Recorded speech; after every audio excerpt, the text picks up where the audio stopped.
final event for the year, our finale. I'm really excited about this one, not least because I have my copy of my book here, which Ben and Elena signed for me when we met at Agile in Ireland in Cork this year. It was a fantastic conference. We've been talking for quite some time online, and I know Ben has some great plans for a second book in 2025, so look out for that. It's a BCS publication, so it's really nice that we've managed to organise this event with you all, and really looking forward to hearing more. It's a great book, and it covers a lot of really great topics and how you can really get maximise the impact of your work through the opportunities that visual practitioners can bring, and how we communicate and how we collaborate. But I'll hand over to Ben because he can bring it better to life for you than I can. Welcome, Ben. Great to have you here. Is it just yourself, Elena, not joining us? At the moment, it's just Okay. me, Okay. but you never know. Lena she had last minute childcare issues with the Swedish weather as well. So if she appears out of a snowstorm halfway through, then she might just, but Fantastic. in the meantime, you're stuck with just me. So Well, we're delighted you're here. Don't feel well, stuck thanks. at all. So thank you Thanks for very that. much for Warm the welcome invite. to you. I'll hand over to you to take it forward. Cool. Thanks so much. Thanks very much, South Pal, for the invitation. And what we'll do is we'll run through a presentation on screen, but I kind of like it if people interrupt me and stick their hands up and ask questions and add comments, or give your own experience, etc. So I reckon we've got about 35, 40 minutes, and we'll leave some time for questions, etc. I'm going to try and figure out how to share the screen. So can you guys see a blue screen with the Visual Agile Coach on it? Not yet, I'm afraid. Not yet. But we live in hope. Let me try that one. And actually, if I do this, then I can move the video up there. What do I? That's looking promising. Yep, you're in. Yeah, cool. Good All stuff. right. Thank you. Then I'm just going to put that screen on there. I don't know why I can't see myself, but that's probably not a bad thing. Okay, so we're here today to talk about the Visual Agile Coach and Visual Agile coaching. There's a little bit of Agile in this, but not a huge amount. Although Agile and the Agile growth mindset, as you'll see, was certainly an inspiration, or kind of thing. We've got a slide in here which says Agile made us do it, and that's really true. Essentially, what we'll do is we'll kind of go through. We're going to tell you a little bit about our story and how we've ended up here this evening, talking about a book and talking to you guys and part of the BCS family.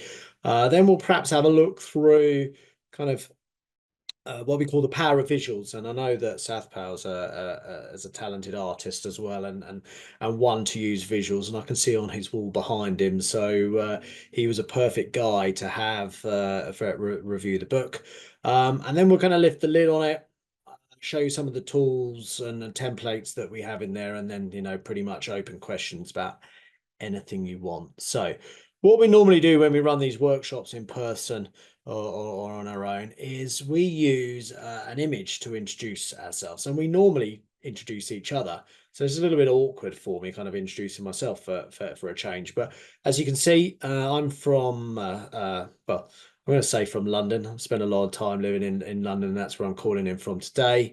You know, I kind of enjoy riding my bike. Pretty simple guy. I like riding my bike. I like walking my dog. And if I could ride my bike, walk my dog, and write while sitting in a cafe in the mountains, I'd be pretty happy. And that's pretty much all you need to know about myself. And then Alina, who may, oh, where's that? Oh, here we go. May or may not join us. She will call us from Sweden. She's Swedish, half Finnish, two kids. Lena's the one with the Agile background. My background's more change and transformation on the portfolio management level. I'm probably more old school project management that I'm allowed to admit on an Agile call. Alina's got the strong Agile background as both Scrum Master, coach, and RTE. Outside of the work, Alina likes spending time in nature. She lives on the side of a fantastic lake up on the outskirts of Stockholm. Love of books and love of hanging out in the gym. And the reason we use these visuals is not so much to tell you about ourselves, although it's quite interesting, I hope, to kind of find out who's talking to you, but see just how very, very quickly we can convey an image about ourselves, communicate ourselves in quite a memorable way as well. You'll remember the pictures more than you remember what I've just said, and certainly if I'd written it down or provided a CV. So this is kind of quite a neat trick if you guys are presenting workshops or events, or just as a team exercise. Draw out your kind of, whether it's a manual of me or just a kind of a few sketches, and then hand them to the person next to you to actually introduce yourselves, and you'll see actually they can do a pretty good job of it. Okay, so this is a question that we always ask. What is visual agile coaching? Does anyone know? I should have a little counter on this to run down the clock, but if no one puts their hand up quickly and tells me what visual agile coaching is, I'll just admit it's just something we made up. And to be honest, we didn't really know what it was for quite a long while in the process as well. So let me tell you a little bit about the story. And as you can see, there's the headline. Agile made us do it, and that's very true actually. So back in 2022, Alina and I attended a PI planning stroke agile training in Malta, of all places, and we were working with a small agile consultancy. And when we left that training or that PI planning, we just decided that we wanted to work together, and we weren't quite sure why, but we just kind of had a feeling. And I think it was because in Alina, I saw the kind of her visual, her artistic kind of qualities. And by the way, none of the pictures that you see in here, apart from one, I think, are mine. They're Alina's. So she's the talented artist. And Alina was trying to put her visuals out there, but was kind of getting stuck on the writing. And that's kind of where we came together. I wanted to write and capture people's attention, and Alina wanted to have words that went alongside the visuals. So that was where we kind of joined up and got started. There was also an undertone, kind of history of where we had been in our roles. And I'd certainly felt frustrated in some of the companies that I worked for, that you have these big ideas, these kind of big ambitions, dreams, and the organization you're working in just doesn't let you fulfill them. It kind of keeps you in a box. It keeps you constrained. And that's why we got this little hashtag down there, which is think global, but act local. So it's really easy to go, hey, I've got all these big ideas, I've got all these big dreams, but the organization or something or someone is stopping me doing it, and I can't do it on a grand scale. And we kind of felt there, actually, that's not a good enough excuse. So you can think global, you can go and find out about what other people are doing, exciting stuff in the future of work or ways of working or agile. And there's nothing stopping you starting to put it into play. And that's what we mean by act local. So that could just be stuff you do yourself, or it could be stuff that you start doing with one other person. Or if you're a team leader or a manager, it's stuff that you do with your team. So you can start to put new ideas into play. You can start giving things a go. You can start making a difference, introduce new ideas, either to yourself, one other person, three other people, or your team. And that's the act local. There's nothing stopping you from doing that. So what Alina and I did, we said, well, you like writing. No, I like writing. You like drawing. What should we do? So we decided we were going to do a post a week on LinkedIn back in 2002. And that was 52 posts, one post a week. And that was just our way of just getting started. We didn't know what we wanted to do or how we were going to do it, but we just got started. So what would happen is I would choose a topic, sometimes about sport in work, and Alina would hate that, or Alina would then asked me the night before we were due to post to go and research Moscow or Cynefin or some other kind of thought leadership piece, and I'd run around and write the article, and she'd present the visual, and we both did the same posts for a year, once a week, same visual. I'd write the article slightly nuanced for me and my background in change transformation, nuanced for Lean as an agile coach, but essentially same picture, slightly different texts. And over that period of time, we started to get more followers on LinkedIn, and we started to get feedback, and we started to get a view for what people liked and what they didn't like. And then after about 6 months, remember, we just got started and we didn't know what we're doing. We started to fall into this niche of visual agile coaching.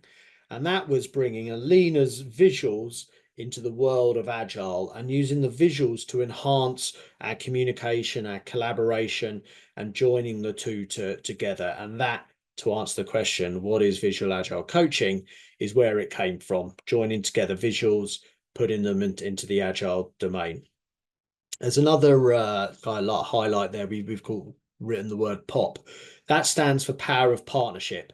So firstly, just get started. You can just get started on your own, but we were really lucky that we were working in a partnership, and I think it makes such a difference when you got someone else to go in and do something with, to spar with, to kind of bounce off ideas, or when you're struggling with something, you got someone who's in the mix with you. And we found that partnership, so the POP, power of partnership, really, really important for us as we went on this journey.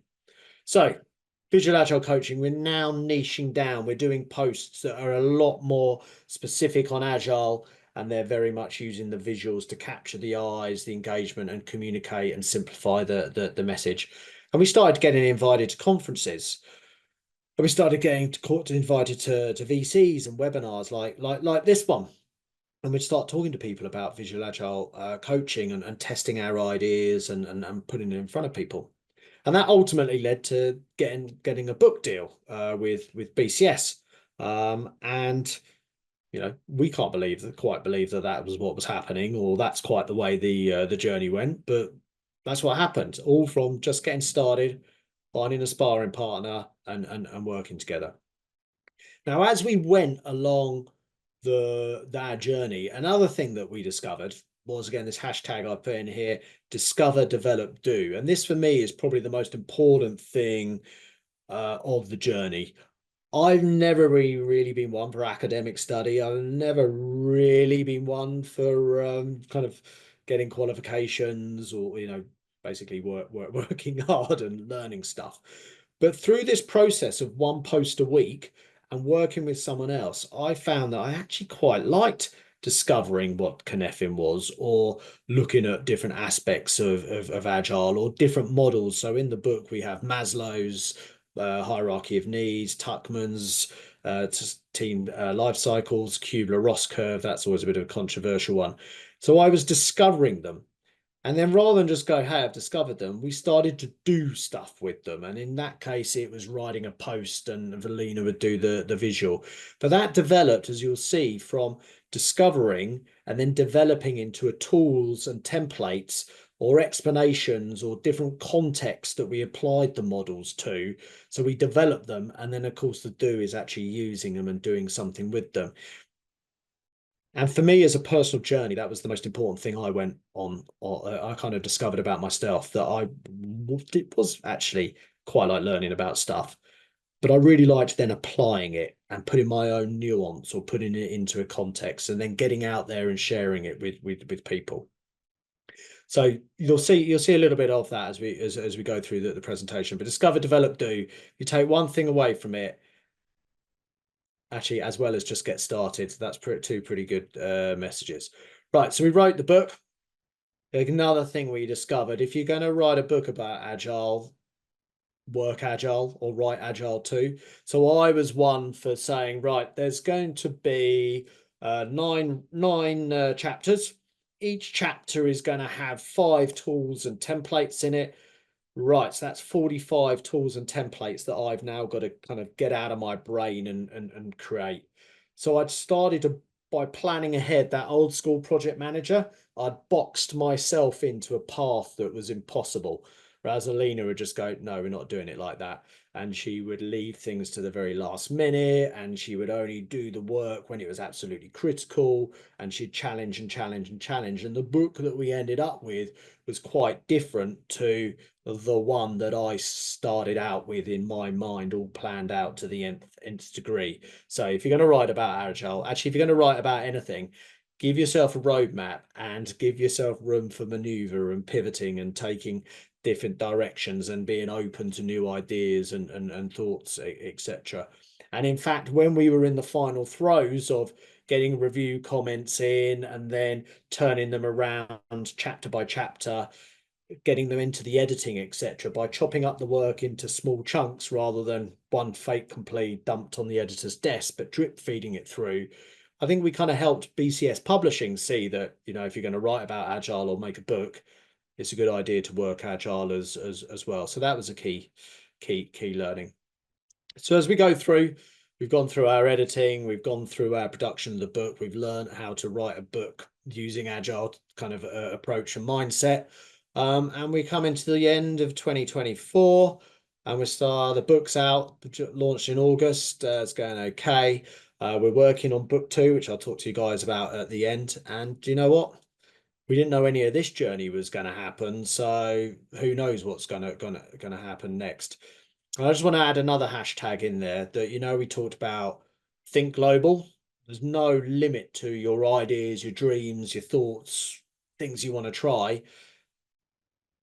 Just because someone doesn't let you or you don't feel you can do it locally. But after you've done that and you've got confidence, there's nothing stopping you going global as well. And that book the book is a really good example of that. We wanted to do something bigger than our day jobs. We did something local and then we took it out global. And I think again, anyone could do that as well. So that's a story with just some of our learnings in how we went from 2 people who met in Malta to on this call here, really. Before I go into a little bit around visuals and maybe the tools, any questions, thoughts? Anyone like my hashtags or disagree with my hashtags or done something similar? No hands up at the moment, so All right, we'll I pick it think up I at the think yeah, I think you're pick it good up to at the end. continue. Yeah. Right. So what we have here is the Visual Agile Coach Road profile, and the book is based on this. So as I said, we got about 6 months in. We created this character, the Visual Agile Coach, and what we did is we researched 30 or so Agile Coach role profiles, job adverts on LinkedIn, because back then there were over 30 job adverts for Agile coaches on LinkedIn. We also joke that if we'd fed this into ChatGPT, rather than it taking me 3 months to go through those 30 job adverts looking for keywords, I could have probably done it in 30 seconds. But I don't think we would have quite got the sort of same loving feeling and connection that we have with this character. But these 9 role profiles, roles and responsibilities: agile growth, leadership, teamwork, transformation, coaching, mentoring, stakeholder management, mastery of tools and techniques, analytics and metrics, and team sustainability or personal sustainability, we felt were the ones that came out most often and were most important to, or were featuring the most in those role profiles, and that were being advertised live. So that's what we built it around. And what the book does is provide thought leadership and insights into every single one of these and tools. Okay. So what I'm going to just do here real quick is just talk through why we love visuals. Okay. Visual practices. That's a term we kind of coined because I was getting confused about visual thinking and visual communication and visual learning. They were used interchangeably. And I actually felt that visual thinking in images and kind of conjuring up the pictures was one thing. The visual learning, which is learning from visuals and they're kind of fast tracking into your brain, was another. And visual communication, which is kind of quite a lot of what we're going to do in this presentation, was another. So we put that umbrella term of visual practices to try and capture them all. And rather than go into the science, I'll cheat a little bit. There is some science about this, but like all science, it gets gets pretty sticky, pretty complicated, and then it's pretty controversial. But the one bit of science that everyone knows is that a picture paints 1,000 words. So this is why we think to give your communications and to engage people there's best chance as possible, then combine pictures and words to kind of get that picture paints 1,000 words effect. And this is from the picture superiority effect. I can never say that word. But of course, visuals are nothing new. You know, visual practices are nothing new, from cave paintings to the masters of visual practices, the Egyptians with hieroglyphics, through to and we stuck this one in for Alina, as Viking runes. We as humans have been communicating through visuals since the dawn of time, and in fact, no one learned how to write before they could draw. It is an innate ability. It is something that we're all comfortable with, and all can get comfortable with very quickly. Today, I guarantee there is not one person who hasn't sent a text message or WhatsApp, etc., and used an emoji to brighten it up, to grab attention, to provide a shortcut to understanding and learning. So in a funny sort of way, visuals are having a major comeback with tech. They're not just left in cave paintings or pyramids. We're all using visuals to communicate all the time. Okay, so what we're going to just do here is have a real quick script through some of the visuals that have inspired us, or we think are kind of quite powerful and can be used in the workplace. Okay, so this one's a real simple one. Anyone can draw these type of characters and use the visuals to pick out the key message here, which is key performance indicators. So you do not need to have a super sophisticated, highly artistic visual. You can keep it basic. And in fact, you don't even have to draw these days. You can use memes, you can use snips, you can use GIFs, you can use videos to enhance your visual communication. This one is from the Liberators. I think it is a pretty good visual for on a page explaining the Scrum framework, and you'll have probably seen this on LinkedIn, or if you've worked with the Liberators, they use visuals a lot in their work. So it wouldn't take you too long, if you'd never heard of Agile, if you've never heard of Scrum, to be able to get a good view or a good understanding of what the hell's going on within the Scrum framework. So again, I think this is a pretty powerful visual. This is one that Alina drew, actually. So one of our early days, we niching down into to Agile. We were using visuals to explain processes and concepts. It's a pretty easy explanation of lean coffee. And again, if we post this on LinkedIn, it gets loads of hits, and people have asked for this poster and for this digital to be able to use it in their own workplace. Super simple, super impactful, and it'd be give anyone who never heard of lean coffee a route map or roadmap to run their own session. Little few visual cues in here, having that trail all the way through. You can see my pointer is a great way of guiding the eye and taking people onto the journey. Okay. Actually, this is one of Alina's very, very early visuals. Scrum process here, again, using the arrows to explain and show what people are doing within Scrum. Doesn't have to be super sophisticated, super artistic. This is another one, slightly blurry, I'm afraid, from Roche Pharmaceuticals. And this is one of Alina's favorite. And this is where she really got the idea around combining visuals with kind of whether it's Agile or just within the way of work. She uses a stat that the employees of Roche Pharmaceuticals, to be honest, no one had a clue what was going on. But when they actually engaged everyone and got them to start to, within the business, to contribute to this visual that was then produced during the workshops and the sessions, the engagement level and the understanding of the strategy, or what Roche Pharmaceuticals was going to achieve, went through the roof. I haven't got the numbers in front of me, but it was a powerful visual that was actually used to convey strategy or the direction of the business, and got all the employees behind it. Here's one I really like, actually. So another BCS author, Lynn Gavan, who actually introduced us to BCS. I first met her when I was working for a bank and we were running an RFP for an agile transformation. Lynn was representing a small boutique consultancy up against the big guys, the BCSs, the Deloittes, and other large consultancies that you've all heard of.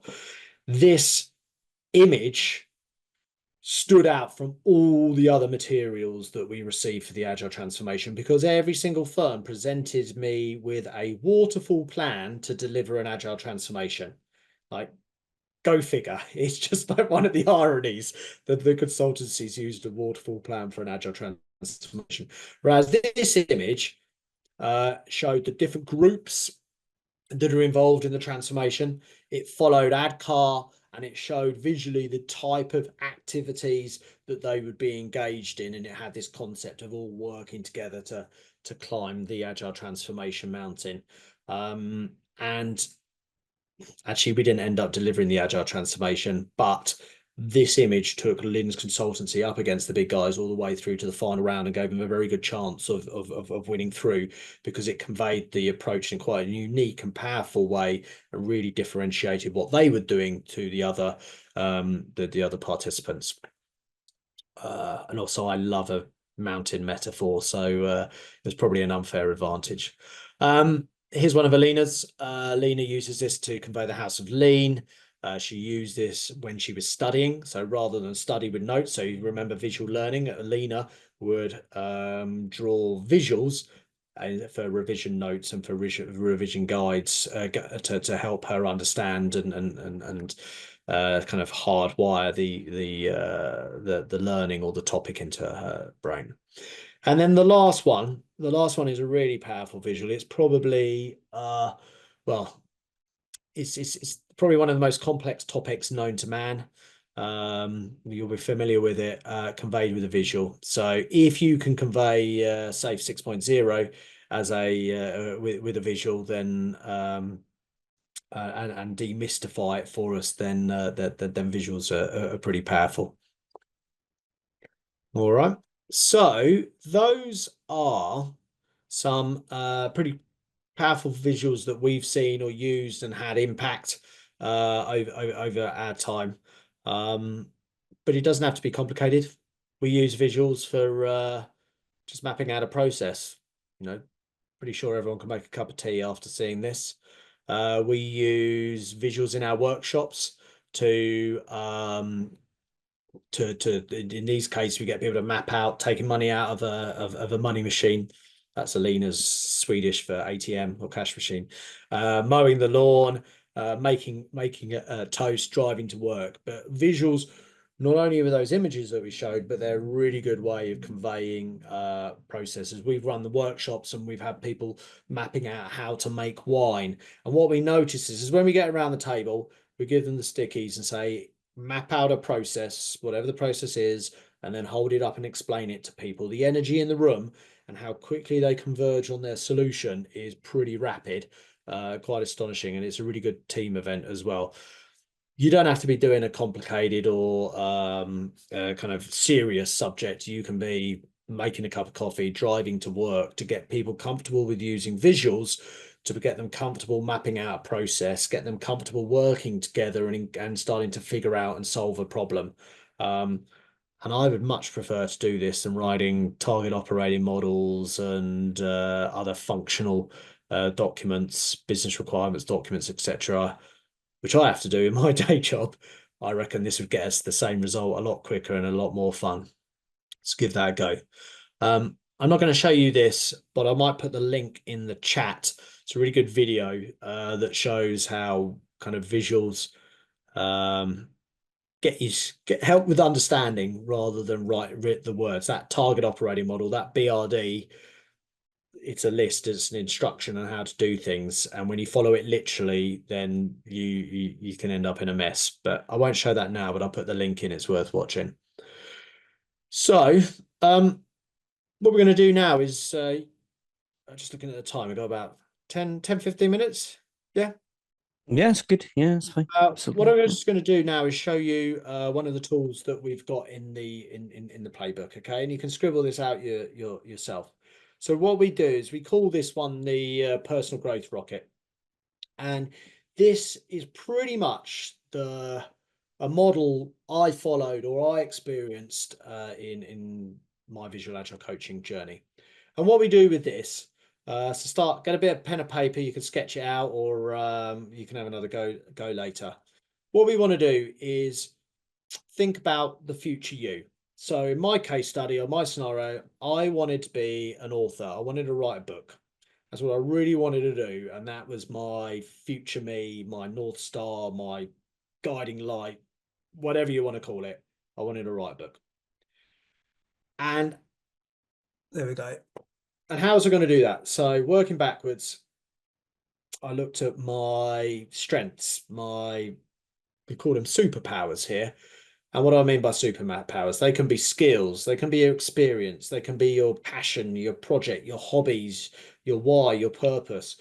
If you look at Ikigai, or as a good way of trying to define what your superpowers are, it can be something as simple as, if you're really good telling jokes, or you're the guy down the pub or in the or wherever it is who always tells the stories, your superpower is probably talking. Your superpower is probably communication. So, what I think happens a lot when people go on a personal growth or a personal development journey is you pick on the things that you're not very good at, which is crazy. If you want to get somewhere or you want to achieve something, why do we always pick on the things we're not so good at? So, if someone asked me to start with improving my Excel skills, I'd never get anywhere because I'm rubbish at it and I don't have any desire or passion for it. But if you ask me, how am I going to be a writer? How am I going to write a book? And you get me to think about writing, then I found my superpower. So then, to remember, we talked about discover, develop, do. So one of the things I discovered as I went through this process was the learning zone model, and that learning zone model goes from comfort. So you're in your comfort zone. Maybe for me, sort of walking around in my head, coming up with stories or really funny things I wanted to write in emails, or scribbling down book structures and ideas. I was in my comfort zone there because I wasn't actually really doing anything with my writing. I was just dreaming, was in my comfort zone. The fear for me was actually starting to write and post in LinkedIn, putting my words on out for the public to see in a post. That scared the hell out of me. It still scares the hell out of me, to be honest. But that was me going from my comfort zone, talking about being a writer, thinking about all my clever book ideas, to actually breaking through into the fear zone and starting to put my writing out there in public. And then as I did that, I started to craft the posts. I started to craft the articles. I'd find what people liked, what worked best for different subjects, etc. And I looked at other people's writing. So I started to learn through doing, really, and then you grow. And you know what? I ended up writing a book. So it kind of worked for me. So this is one of the I discovered the learning zone model. We then developed it into this and kind of went off and did it as well. So discover, develop, do. That's why it's so important to me. And that's why I love this model as well, because it's kind of a real life story of how we started and where we ended up. Alina, for example, she wants to be a graphic recorder at the at events and at conferences, etc. So what's her superpower? It's not Excel spreadsheets either. It's her art, and she's taking herself on this comfort, fear, learn, grow, growth rocket experience as well. So that was Alina's visual. This was my visual. This was one of the original sort of sketches that we put out to sort of, as we started to come up with these tools and templates. So you know what I said, your visual doesn't have to be perfect, doesn't have to be beautiful. This is about as good as it gets for me, to be honest. But you can see sort of like that, but you can see where the ideas came from. Okay, right. We'll start wrapping up soon. And we'll have some questions at the end, maybe. So we've written a book. the book is based around the Visual Agile Coach role profile. For each of those role profiles, we have a chapter which is very visual and summarized, and then we've got the thought leadership and the content within there. This is the bit that I get really excited about, is the Visual Agile Coach Toolkit. And within there, we have, here's just, I don't know if they come through on the screen, okay. This is the very first one we came up with. So remember, discover, develop, do. We discovered the 5 whys, and we thought, why don't we put them in, those 5 whys, into a team problem solving, team conflict situation. So why are you having an issue in your team? Why, 5 whys? We didn't invent that. Although for one moment, when I got to the bounce back and I wanted to bounce back, I was like, right, I've got it, 5 hows. No one's and then I did my research and figured out that someone had always invented the 5 hows as well. So I wasn't quite as clever as I thought, but we put the whys and the hows together within a team conflict situation. So that's the bounce back. 4 dimensions of me is a kind of a blended Johari window, the window, if you know that, and the circle of life. But what we're doing here is when we talk about diversity and inclusivity or team environment, and someone says, bring your true self to work or your full self to work, what if you don't know what it is? Or what if you're not comfortable about it? Because that's quite tricky as well. So this was a tool to help with that. Of course, I've got the transformation mountain in there, and it was influenced by Lynn's, of course, but this is an idea of when you're going on a transformation, how often is that transformation led by a group of people in a bunker, in a silo somewhere, who never come out and see anyone else?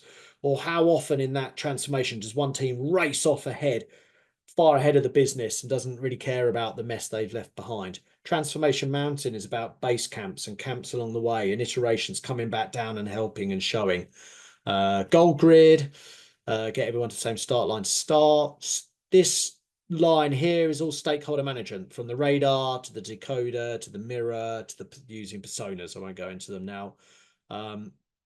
And we've got a whole toolkit of standard tools, ones like Rose, Thorn, Bud, Wall of Ideas. Trying to think of some others that you'll all be familiar of, and we've shown how you can use those for team events as well. One last thing I'll say about this is they came from those scribbles that you saw. We worked through them, we tried them out, we used them, discover, develop, do. Alina has portrayed them in the visuals. We're now working with Miro to take our toolkit and put it on their platform. So all of these will be available as Miro tools. And what is really cool about that as a story is when we started off looking at the Visual Agile Coach playbook, and Alina and I were talking, kind of arguing quite a lot about why visuals. We wanted them to be practical. So I went on to Miro and I went onto the Miroverse, and I saw thousands of different tools and templates that people had created. And that was where the idea for creating tools and templates matched to the role profiles of the Visual Agile Coach came from. So to be able to then go back and get that stakeholder toolkit and get Miro to put it on there available and do it professionally is kind of quite a good bookend to the whole Visual Agile Coach journey in that respect. So look out for those soon. They're working on them. I think they're mocking up that the team bounce back, 4 dimensions of me, and maybe the radar and one other as well to get us started, and then we'll start putting them out onto Miro. So we're quite excited about that. That's like full circle.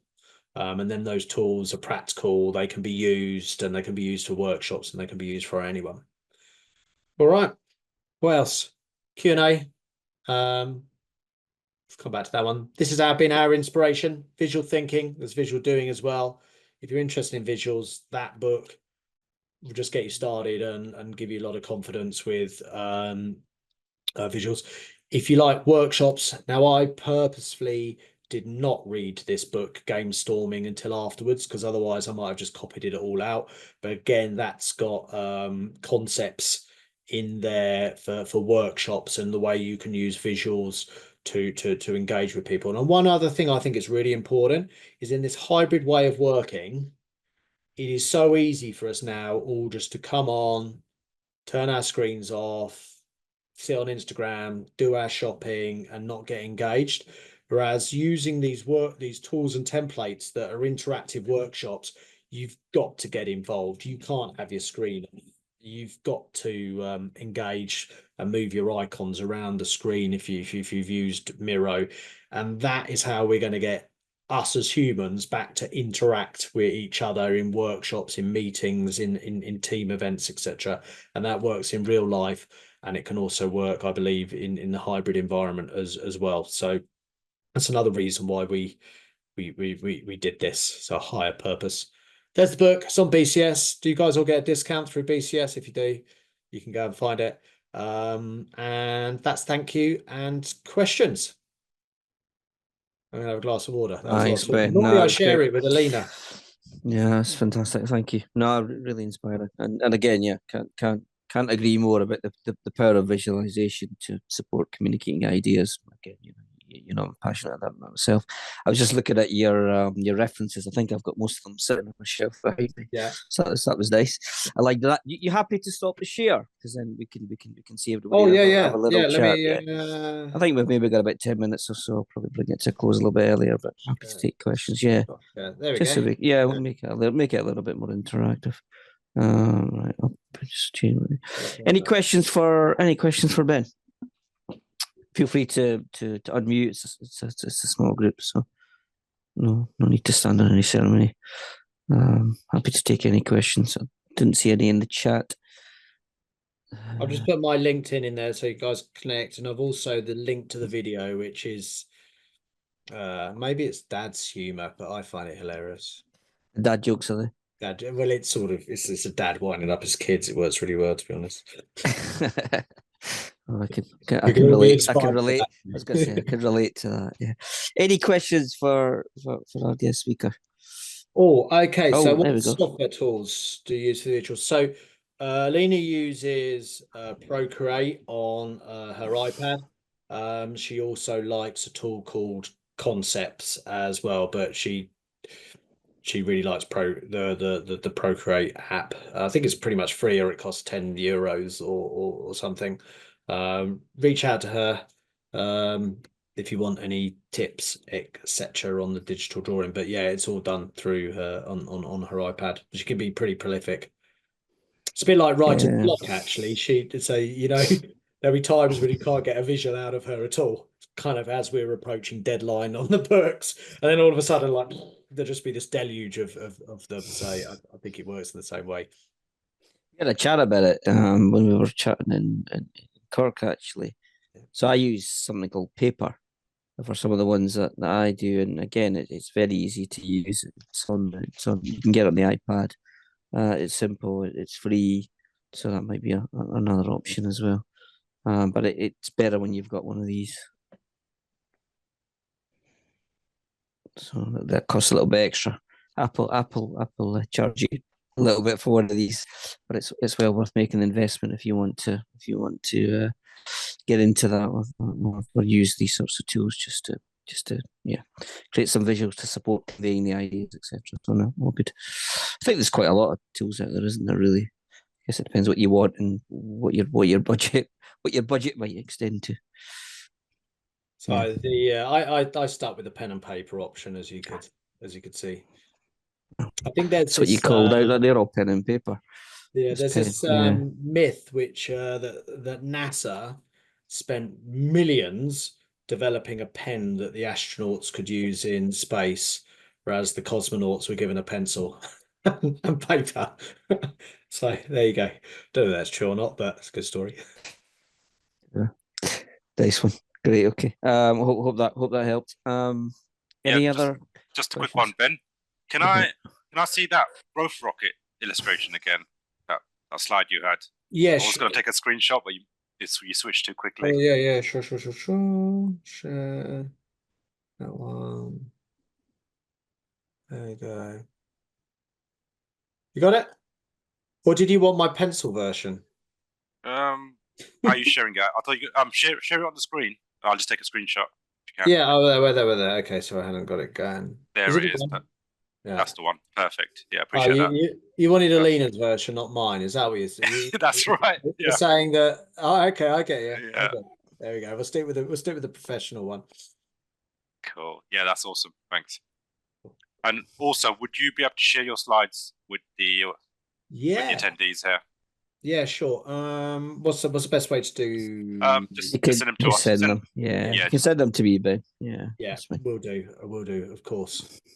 Right. Cool. Nice Oh, one. they're great. They're very visually engaging. Oh, there we go. It is a true story. And you can buy the pen. There we go. Yeah. Thanks, Martin. Oh. I'll be able to say that a bit bolder now, with a bit more confidence as well, rather than thinking I'm just telling an urban legend or myth. But Sure. no, thanks, guys. Thanks very much for the invite. And we sent that little storyline at the start. That wasn't about, hey, look at us. It was you can just get started, and then all of a sudden you're here talking to you guys and having a bit of fun with visuals and your creativity. So I'd really urge you, if you're sitting on that project, if you're sitting on that idea, and just get started. And by the way, if you are sitting on that idea and you're sitting on that project, or you run it as your consultancy or your business, we mentioned earlier we're starting on book 2, and book 2 is about the future of work. And in the same way, if you're going to write about Agile, you've got to work Agile. If you're going to write about the future of work, you've got to write as if the future has arrived. And what we're trying to do here is what I've called open source the book. So I've already talked to Saf with your idea, your piece of the puzzle about the future of work. What could it be? So if you've got something, your idea, your passion, your project, the thing you're thinking about, or the thing you work about or you write about, and you would feel that it's relevant and applicable to the future of work, then please get in touch with me and we could include you in book 2. I'm looking for 20 or 30 different contributions that we'll package together and then kind of all be part of this journey where we have all these separate ideas and then we take them through a bit of an end of the rainbow type experience, or a holy grail type experience, to define what the future of work is. We've got contributors for people on happiness, Mike's in there with dysfunction mapping, there's open strategy in chaos, there's things about networking, there's the human operating system. So we've already got quite a broad scope of just crazy random topics that may be a piece of the puzzle for the future of work. So if you've got that thing and you want to get started, then come and get started with us. That'd be great. Nice one. Cool. Yeah, it's a great project. Looking forward to supporting you with that. Thanks very much.